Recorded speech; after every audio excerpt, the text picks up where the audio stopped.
In the 1970s and 80s, people living in the former Soviet Union faced a life of hardship and despair. Some, like 23-year-old Michael Prosemenchikov, wanted more.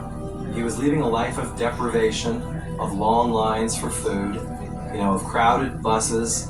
Michael actually grew up in an apartment with 7 other families living in the same unit.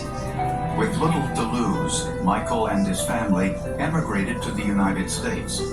At first, Michael took a job as a janitor. He worked hard, perfected his English, and waited for the right opportunity.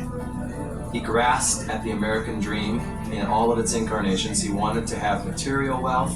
He wanted to have recognition for being successful at a career. This is a guy who was really driven, who had goals, and he really set out aggressively to accomplish them. Eventually, Michael earned a license as a stockbroker, passed a test for securities dealers, and got an entry-level position in a Minneapolis firm. When he started out, he asked his fellow Russian immigrants for business, and they responded generously. Within 7 years, Michael was earning well over $1 million annually, and he liked to make sure everyone knew it. And to tell you the truth, a lot of people didn't like him because he was making such approach. Like, I'm, big shot, whatever.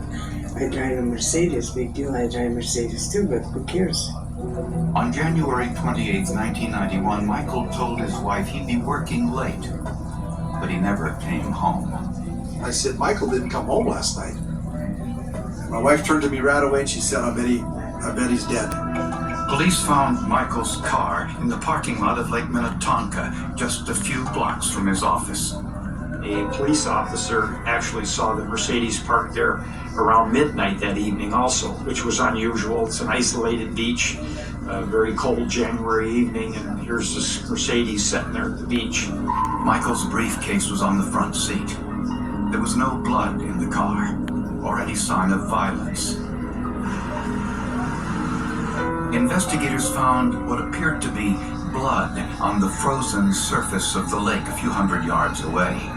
But tests on the stain were inconclusive. 2 days passed. Then, a workman at a city compost pile saw a flock of crows hovering around some discarded Christmas trees. And I looked in there and it was quite obvious. It was a bent section of a human leg all the way up to the hip. Just wow, this guy was a pretty big guy. Investigators also found a human torso. The head and the hands were missing, so it looked like someone was trying to get rid of anything that could be identified as far as identifying the body. But they did find the end of a fingertip. When police ran the fingerprint, they discovered it matched the fingerprint of Michael Prosemenchikov's brokerage license. Law enforcement theorized that Michael may have been targeted because he was a Russian immigrant, so they urged caution. Then the FBI called me and said, please do not come to the funeral. And I said, well, why?